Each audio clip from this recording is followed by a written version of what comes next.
नमस्कार, मोदिकाच रेसिपीमध्ये तुमचं मनापासून स्वागत। आज आपण बनवणार आहोत मटण पाया सूप।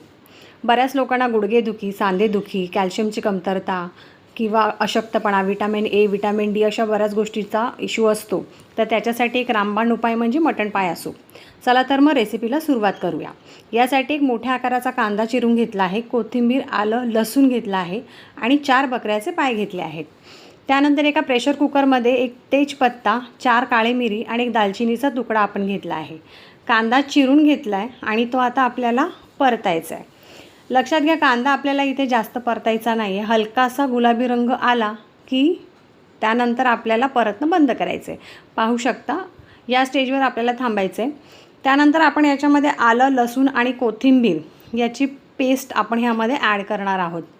पेस्ट टाकल्यानंतर आपल्याला हे सगळं एकदा पुन्हा छान परतून घ्यायचं आहे।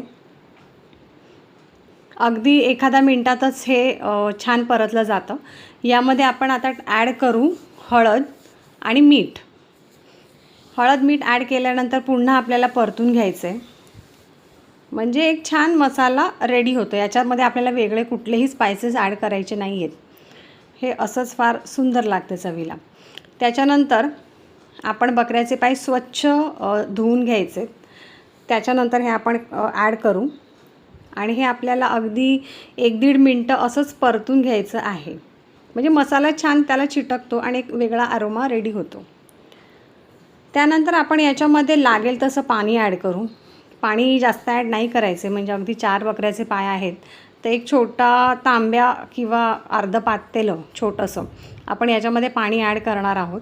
छान ढवळून घेऊ आणि ह्याच्या आपण 6 ते 7 शिट्ट्या आपल्याला करून घ्यायच्या आहेत। त्याच्यानंतर तयार आहे आपलं मटण पाया सूप। रेसिपी आवडल्यास चॅनल नक्की सबस्क्राईब करा। थँक्यू।